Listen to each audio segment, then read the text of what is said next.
Welcome to LawWiser.com, India's first video-only knowledge-sharing platform for legal community. Today, we discuss an interesting topic, the evolution of Insolvency and Bankruptcy Code. Insolvency and Bankruptcy Code 2016 is a comprehensive code. It covers a lot of aspects in relation to debtors, rehabilitation, and liquidation. There have been, in these past 5 years that IBC is in force now, various issues that have also come up with respect to, timelines, procedural delays, and a lot of them have been addressed through various amendments, that have come and that have made required changes from time to time. At the same time, there have been many judicial interventions in terms of rulings of the Supreme Court, where that has also clarified many doubts for various stakeholders of IBC. And today we would be focusing on what are these core and crucial aspects that play a role in the evolution of Insolvency and Bankruptcy Code. To discuss this, we have experts. We have Mr. Gourab Banerji, he is senior advocate. We have Mr. Karthik Somasundaram, he is partner at Bharucha and Partners. And we have Mr. Anil PM, he is the head of legal and compliance of Bajaj Alliance.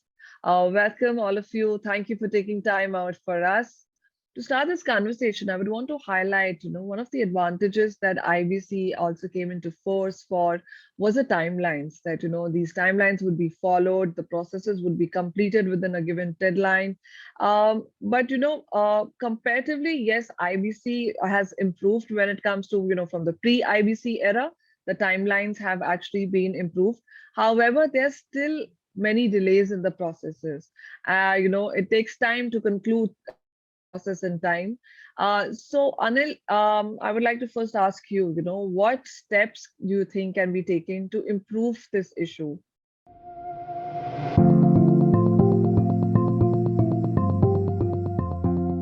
answer that. I just wanted to comment saying that it has been an evolution indeed. There has been about 5 legal interventions to try and improve the various anomalies which this act had and to achieve its stated objective, which was to resolve insolvencies quickly, efficiently, and with least disruption. Towards this, I think the most important one is what you mentioned in terms of timelines. While 180 days was provided along with a 90-day extension, I think more than 71% of matters pending were more than, 230. So I think the most crucial amendment was where they introduced this timeline in 2019, where they said that mandatorily the matter has to finish within 330 days, so that the earlier attempts by people to try and extend this by way of frivolous litigation could get settled.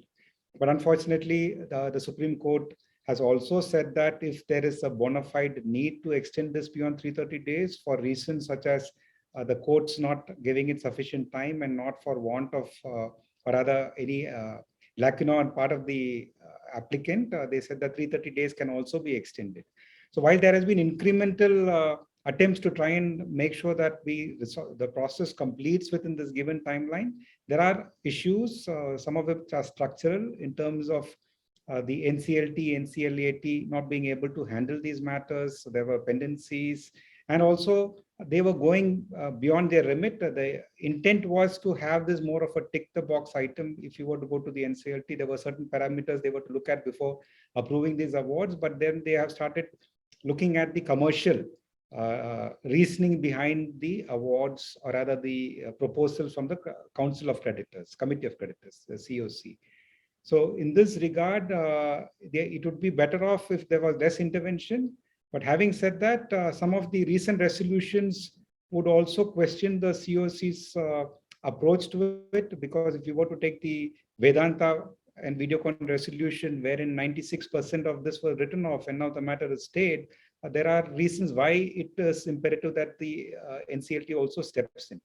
But among all of this, the fact of the matter is there has been improvement from what it was. So I think the 2019 World Bank report mentioned that it took about 4.3 years for a resolution, whereas now again the World Bank report of 2020 says that it happened in 1.6 years. That's definitely a big step in terms of allowing people and rather ensuring that this matter gets resolved and the people are entitled to it. The intent is good, but in terms of the recoveries which are affected, there are still challenges to make sure that there are better benefits. But an argument could be put forth saying that the earlier one was time bound, and even if you had a higher percentage of recovery, the fact that the delays kind of eroded the value and the asset itself. So it is definitely a step in the right direction. It has been an evolution. The government has been very forthright, very proactive in bringing in these amendments as and when required to deal with the ground realities. Just a couple of sentences. I think Anil has hit the nail on the head that timelines are critical. The question is, why are timelines critical? Because if you don't really resolve a company debt within a very small period, then there is a tremendous erosion of value. And I think this is an aspect that we need to, it's not at all good. And I think we need to really reflect on the timelines and see how it can be adhered. I think just sort of continuing on that trail of thought, timelines are of course critical, and I think there's a lot that can be done, legislatively, but also by the practitioners of law itself. And I think also the number of benches that are there currently operational, sort of adjudicating and hearing these matters. If those logistics are set right, I think more can be done, and quite expeditiously too. I think the easiest way to do it is, of course, to have specialized benches of NCLT itself, which decide these matters of insolvency, just as we had specialized benches of the company court and the high court. This will go in a long way to expedite these matters and retain value and recover value, which is essentially the objective of the court. Thank you, Anil, for actually taking us through what steps can be taken to improve this issue. And, thank you, Mr. Banerjee and Karthik, for your inputs here. That actually takes us to the next step. Moving further from the timelines, there's another crucial thing, which is the resolution plan. Recently, the Supreme Court in its judgment has held that insolvency resolution plan, once it gets approved by the Committee of Creditors, can never be withdrawn or modified. So, Mr. Banerjee, I would like to understand, from you, considering you have a lot of experience, practicing before the Supreme Court, and you're seeing day-to-day IBC cases. How do you think this judgment will actually help in controlling the delay in the process? And at the same time, how it's going to impact the IBC cases?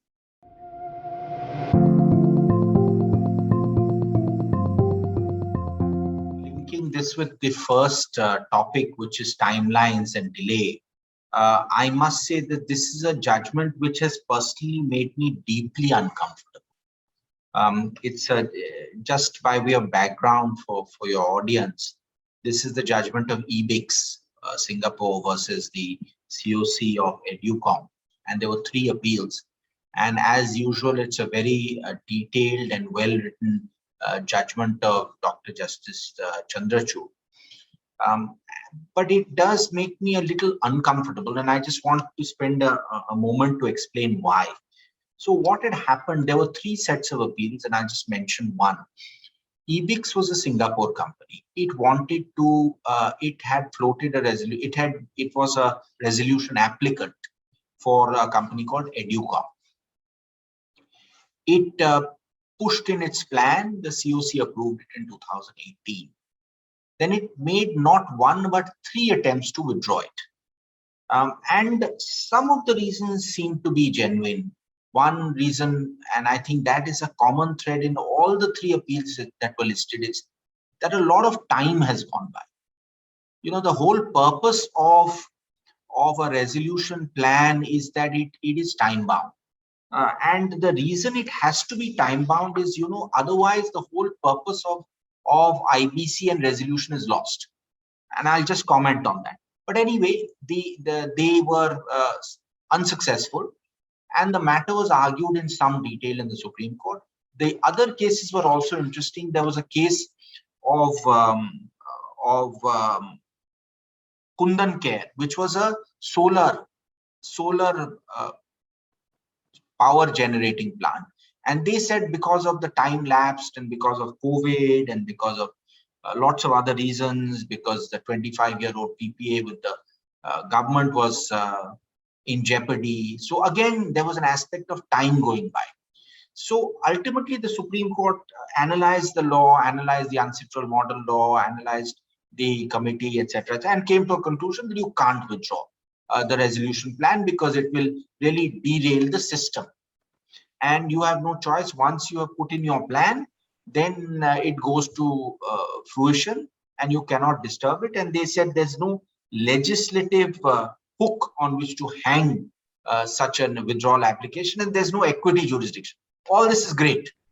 But the last 5 paragraphs of the judgment are quite disturbing. One paragraph at the end, basically, Justice Chandrachud said that it, and I quote, it would also be sobering for us to recognize that while this court has declared the position of law to not enable a withdrawal or modification of successful RA after submission, long delays in approving the resolution plan affect the subsequent implementation of the plan. These delays are, if systemic and frequent, will have undeniable impact on commercial assessment.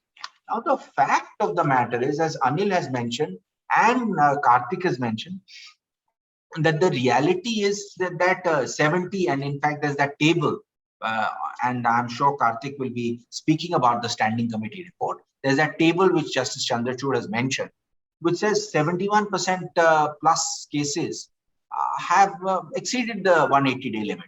And that's the reality. We appear before the NCLT and NCLAT, and lawyers think of defenses. The judges have their own ideas.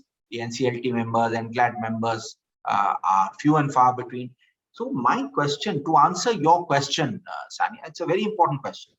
Will it have any impact on the timelines?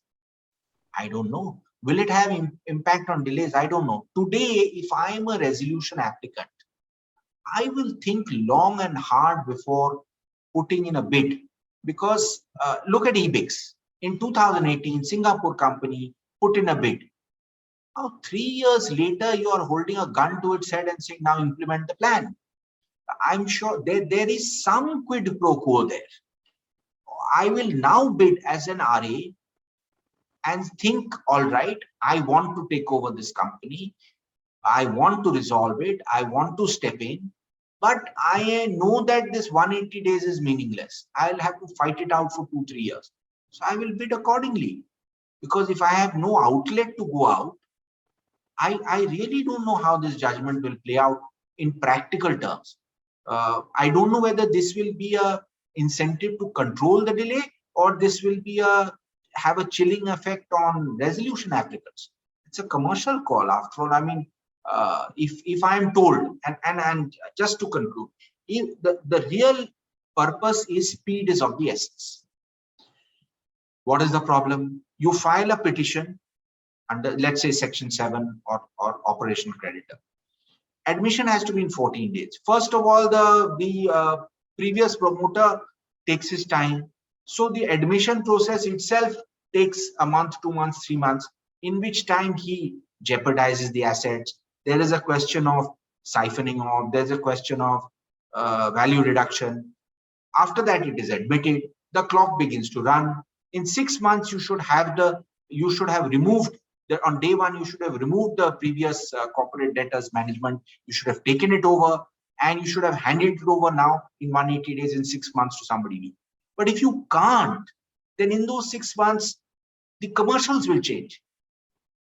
The assets will depreciate. The opportunities will go. Contracts will be lost. So to answer your question, and I'm keen to hear what Karthik says about it, because the standing committee has said things about this also. I think there has to be some safety valve, because we have to bite the bullet and realize that this 180 days and 330 days may not be workable in our system.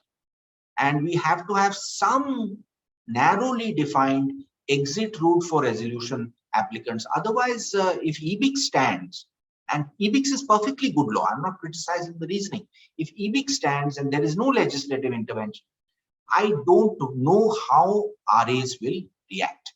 Thank you, Mr. Banerjee, for actually throwing light on that. Karthik, I'll go with you first. So, what's your take here, considering, it can really have a lot of impact, something which we are not really aware of how it will be or what it will be. Absolutely. I think, as Mr. Banerjee mentioned, there is possibly the courts felt sort of curtailed in their powers to do something about the fact that the resolution applicant once successfully bid for it, there is no legal provision in the statute today for them to back out. And the courts, there is that discussion in the judgment about whether the court can step in to fill that gap or not. And then the courts have said, listen, for every other thing, there is the ability to backtrack, the ability to step back, the ability to unwind the clock. But for this, once a plan is successfully approved, there is no statutory provision to do it, and we are reluctant to step in and create that mechanism. So, as Mr. Banerjee said, I think the only solution that appears to be is for the legislature to now step in expeditiously to try and create this mechanism where it kicks in circumstances and scenarios where it is required to be done. It should be done. A resolution plan that was approved 3 years ago in a practical world is absolutely not applicable. I mean, these are the exact words of a changed circumstance that we used to argue day in and day out. And this resolution application, this resolution plan, therefore, would in a practical world not be implementable. I agree with what Mr. Banerjee and Karthik has mentioned, but I also see this as a double-edged sword. So the court had expressed its inability given the lack of any express provision. But the flip side is the fact that if somebody who had gone through this process was the successful bidder for this asset, suddenly before the adjudicating authority approves the resolution plan, chooses to withdraw for whatever the reason, then the entire intent of this whole process to prevent erosion of value, that goes for a toss. So there are arguments for both sides, and as both of them mentioned, the legislature has to step in and make sure that there could be certain carve-outs where, for certain specified reasons, the courts could consider an applicant to withdraw from this. But again, without upsetting this whole process and the intent of what it was for the first place, this enactment is there. Could I just comment on what Anil has said? He's absolutely right. People should be held to their bargains. If you want to enter the fray and you have floated a resolution plan and it has been accepted, you should not ordinarily be allowed to back out. That will completely upset the 180-day and the thinking of the IBC. Absolutely correct. The only caveat I have is that the part of that bargain is the expectation that it will be resolved in 180 days. That is the only reason I feel uncomfortable. Had this 180 days or 330 days been really being followed, then there would have been actually very little maneuver for somebody who had committed themselves. Then you know that in 6 months, the company is mine. And I made my commitment and I'll do it. But you can't keep somebody hanging indefinitely. That's the only caveat I have. I have nothing else to say about the judgment. The judgment is right. You can't have somebody reworking their plan, modifying their plan, stepping out of the plan, abandoning the plan. Interestingly, there's not great clarity as to what action you can take against a resolution applicant who's backed out. You criminally prosecute him, you fine him money, these people disappear. I mean, that's another chapter. So I really feel that there is need for legislative intervention, because some good resolution applicants may now decide to take a back seat and say, I don't want to get into this process. I'll wait for it to go into liquidation. I'll buy the assets. Thank you, Mr. Banerjee, for sharing the details of this case and making our audience understand what would be the impact, or that we really cannot understand what all would be the impact until we see further cases coming up. Thank you, Karthik and Anil, again for your inputs on this. Thank you. Taking the lead, from where Mr. Banerjee mentioned on the standing committee. So the Standing Committee report on the implementation of Insolvency and Bankruptcy Code actually states that there is a need to revisit the design and implementation of the code. So, Karthik, I would like to understand from you, what do you think are the main concerns of the code? And can they be eased out through amendments, or do they need to be looked at on a case-by-case basis?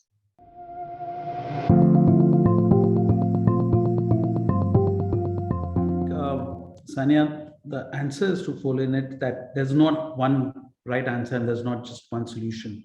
I think it has to be a mix of both. There has to be legislative intent and amendment to the code and the regulations themselves.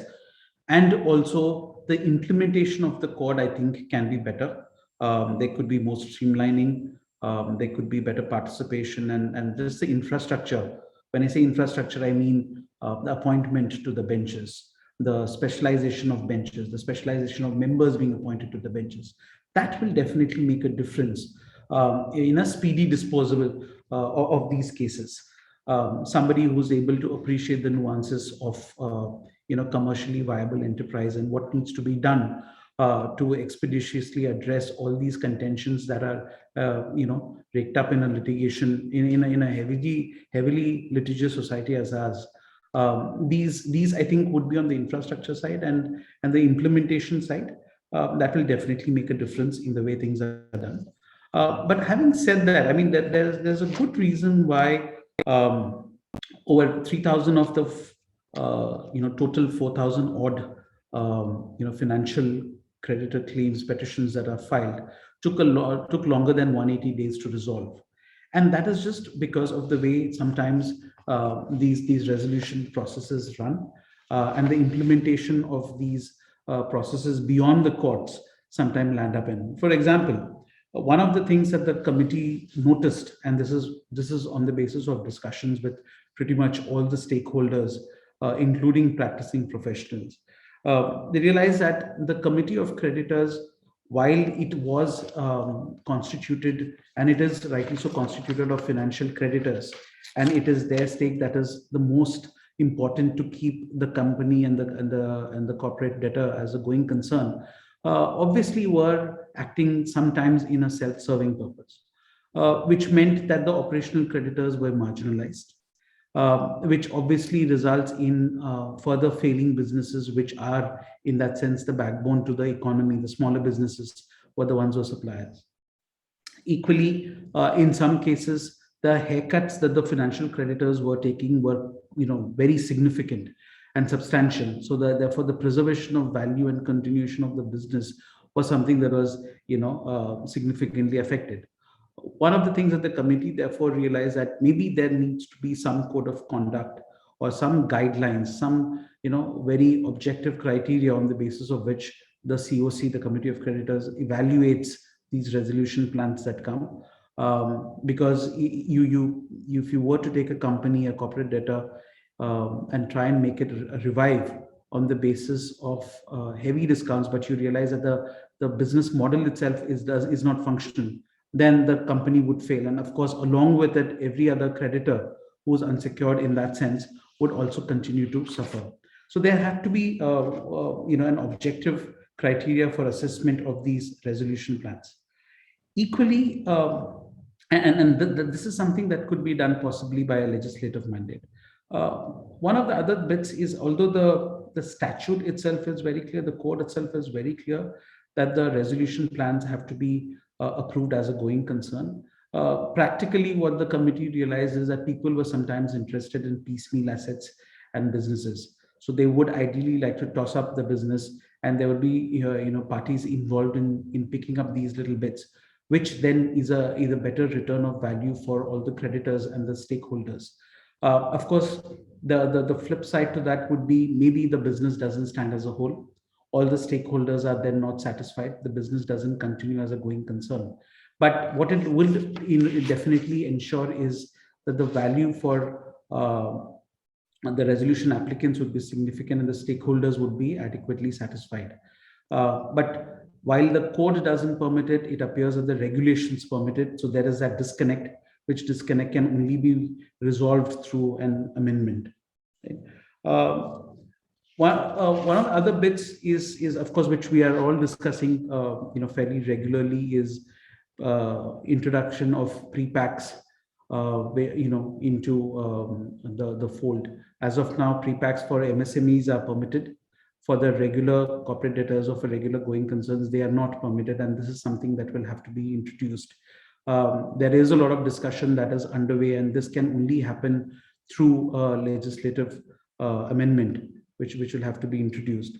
And matters such as Jet Airways and Videocon have introduced us to cross-border insolvency issues, because there are subsidiaries and there are cross-holdings in multiple jurisdictions. And it is not possible for an Indian tribunal or an Indian court, and that's similar for any other tribunal or a court in other jurisdiction, to be able to control assets overseas and try and resolve these these proceedings together for these good companies. Those amendments are being discussed, and there are working papers on that. There is consultation that's ongoing, but these are bits that will take some time, I think, to sort of come forward. And as is evident with Jet, it's been multiple years since that company went into liquidate, into the CIRP process, and it's just about sort of going again. Some entity as big as Jet might survive this, but most will not.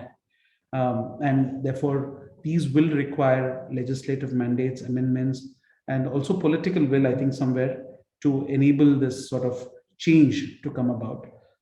And I think once that happens with the right infrastructure in place, I think the objective of the code, as it were, would be achieved.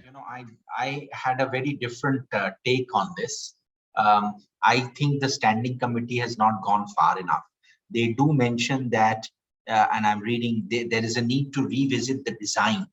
And I think the problem when the IBC came in was not many people were educated as to the policy. And it has taken us 5 years to understand the policy. And there are many concerns about this. So I really don't think a code of conduct for a COC, which is consisting of secured financial creditors, will be able to persuade them to at all look at operational creditors or any third parties. Banks want their money, and they have now got the legislative mandate to say that the operational creditor gets zero. Whether it's an MSME, whether it's an SR which is owed 5,000 crores from in respect of a company. I think that if our policy, by our I mean by the government's policy or the legislative policy, is that you only benefit financial creditors. Otherwise, liquidation value in most of these cases is very little. So the theory is that, well, the alternative is liquidation. The operational creditor would not have got anything. The financial creditor would have got X. So in the resolution process, financial creditor gets 100%, operational creditor gets nothing because everything is above liquidation. That's the theory. That may be acceptable in a Western democracy where you then say that I do not really want to help operational creditors or MSMEs or third parties or government. I only want to benefit financial creditors. I really believe that we must have a rethink and figure out how we want to formulate our COC, how we want to, I don't know, I mean, is it a good idea to shut out operational creditors, shut out MSMEs 100%? I mean, judges have reacted to this. Operational creditors, of course, are very unhappy. Financial creditors, I don't think haircuts are a big deal, because the theory of the haircut is if the financial creditor is happy with his haircut, he's happy with his haircut. He would have got less in his liquidation value. So I'm not bothered about haircuts. But certainly we need to think of rejigging the IBC to protect. You've now brought in home buyers as deemed. So that's a sort of band-aid solution. We need to think of some different distribution, with maybe financial creditors getting the lion's share, but maybe operational creditors getting something. After all, you need them to continue with your business. It's a going concern means that your operational creditor also continues to deal with you. If suddenly the company is going to go into bankruptcy and he is out of pocket for 4, 5, 10 years, then why will he even bother to do it, and how will he take the hit? He will also go into insolvency. So somewhere I feel that the standing committee had the opportunity to have a much broader rethink, which has not happened. Of course, what it has said, that's fine. But this is not for the courts, and this is not for the IBBI, and this is not for the NCLT and CLAT. We will have to go now by our code, which says 100% to financial creditors. But I really do think that we need a rethink, because practically in the last 5 years, it doesn't seem to have, there is a sense of envy when you see the big financial creditors walking away with the entirety of the pie, and the operational creditors who have actually filed the petition ending up with zero. So there is some balancing act that may be required. Just a thought. I am an optimist, and as I said from the beginning, this is an evolution. So there have been 5 legal interventions, and I would definitely hope that there is more in the future to erase some of the anomalies which Mr. Banerji said about operational creditors being left in the lurch. And these are, as Mr. Banerji and Karthik had also alluded to it, they are entities, they are MSMEs who have contributed to the success of the company. So if they were to continue, the intent is to continue the business, they are key part of it. And there are, if you were to see the downstream effect of the operational creditors not being paid, there is a lot more crisis which is being created, which affects the fabric of society. So these are considerations which they definitely need to look into. And as Mr. Banerji said, this is the task for the legislature, and hopefully they act fast. But going back to the committee's report, I think they have looked at it structurally. They have also come up with a review mechanism they have suggested. So hopefully all of this contributes to the NCLT, NCLAT doing their respective roles, and the government also looking into the fact that there are a lot of positions to be filled and all of these get done. But it's a step in the right direction, but a more way to go. Let me to just add to what Mr. Banerji. Sure. Interestingly, it is because of what the operational creditors are going through that I think sometimes the courts have decided to step in and sort of play equitable, which leads to further delays in the process. So I have experienced this in a lot of matters where the courts, force the companies, the corporate debtor, to settle the claims of the operational creditors and say, listen, I'm not going to allow this to get admitted because this guy will eventually not get paid. And if best what he's doing is public service, I as a court will try and do what I can to get this person's money out. This is not the role of the court. The court shouldn't be doing this, but our Indian judges in that sense are notoriously famous for trying to be equitable, and this is part of what they do. But unfortunately, that adds to the timelines of what the process entails. And if there is somebody who's unable to really pay or is unwilling to pay, the timelines that get added, and then the assets get eroded even more. In that sense, it's a vicious loop. Thank you everyone for actually giving this question and sharing your thoughts so elaborately. That takes us towards the end of our discussion as well, towards our last question. We have discussed different things about timelines, about the resolution plan, to also the standing committee report. Further, there have been certain talks about group insolvency, cross-border insolvency, that it needs to be, addressed soon under the IBC as well. So, what do you all think the code, although it has adapted the challenges that were faced by the pandemic as well, it had to make certain, there were certain changes made, as soon as pandemic came in with the lockdown and, every, companies and industry going through the downturn. So now what do you think? How do the next 5 years look for the IBC? And, how do you think it's going to evolve? Do we see more amendments or, more different rulings from the Supreme Court, more judicial intervention that we'll be looking at? How do you see IBC will actually play out in the next 5 years?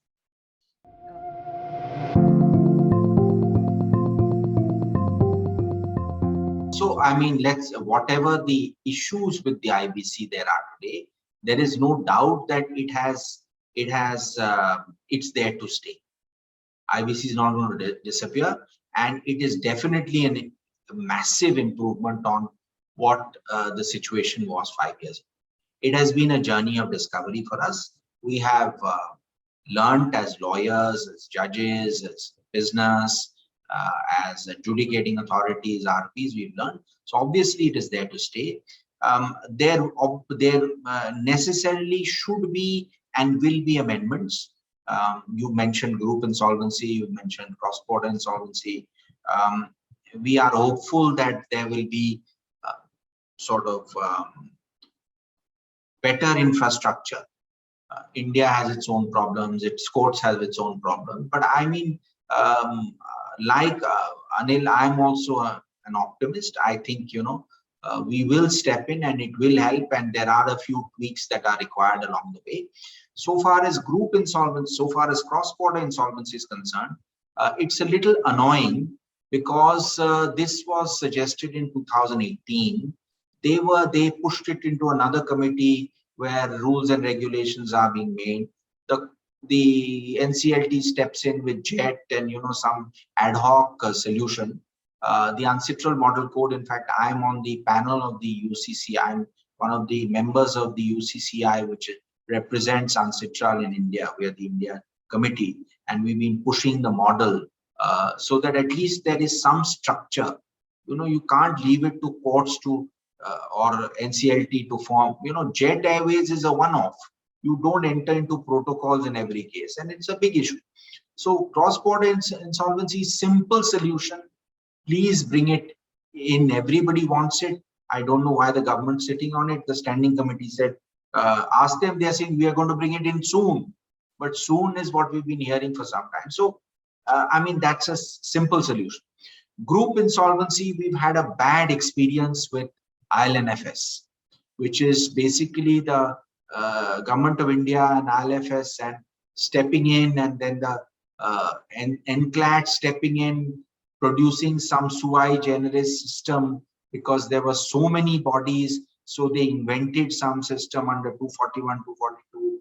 They clubbed 300, 400, red, amber, green. It was an absolute mess pending in the Supreme Court.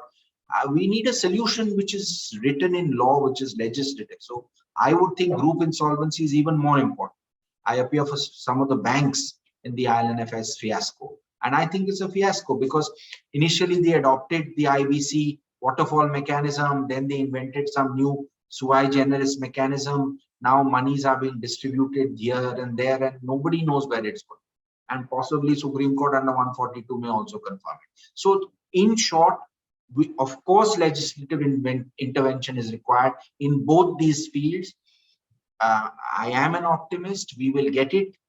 There is no shame in rapid amendments. Singapore amended their Arbitration Act 3 or 4 times in 3 or 4 years. There is nothing wrong in it. You amend looking at your experience. You should, and you bolster your system. Main thing that is lacking is education. NCLT judges don't know what this IBC about. Lawyers don't know about what the IBC is about. We are all learning.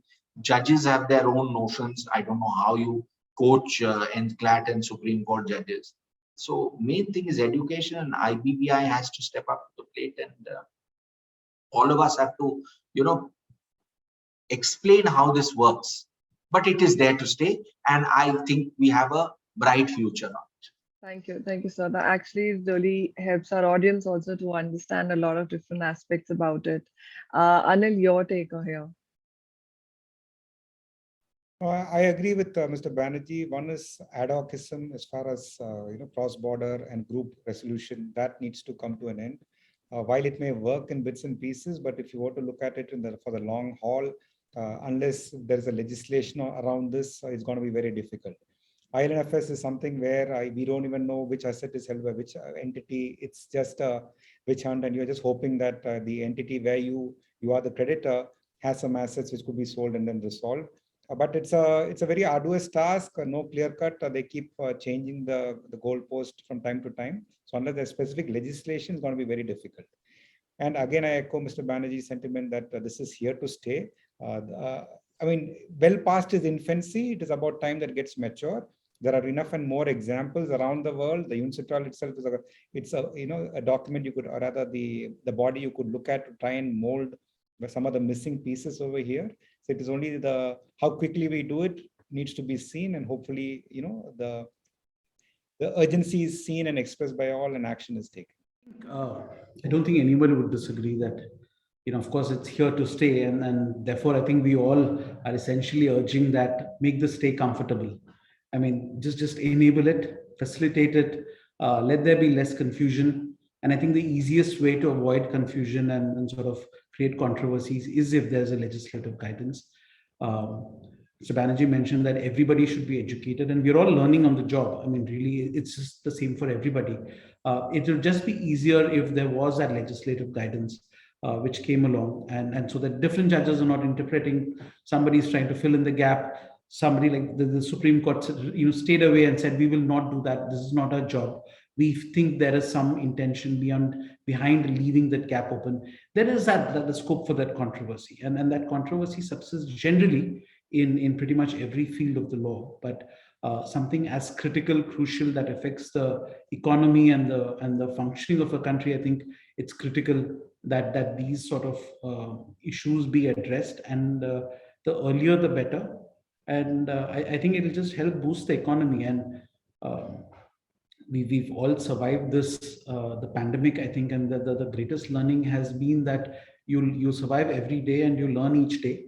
But we need to act quickly, and therein lies a solution, I think, to implementing this effectively. I think that's critical for the next 5 years. This is no longer that phase anymore. Thank you, Mr. Banerjee, Karthik, and Anil, for your insights on this. Certainly, IBC is here to stay, and it's in the process, and it's evolving law like any other law, whether it's through amendments or through the judicial intervention of the Supreme Court, through various rulings, clarifying things. And yes, the other aspect that you all highlighted, there is the need to also educate different stakeholders that are involved here about IBC, the code, its implementation, so that it can be implemented in a far more effective manner than it is being done right now. So thank you for sharing all your insights with us. This really helps our audience. Thank you for your time.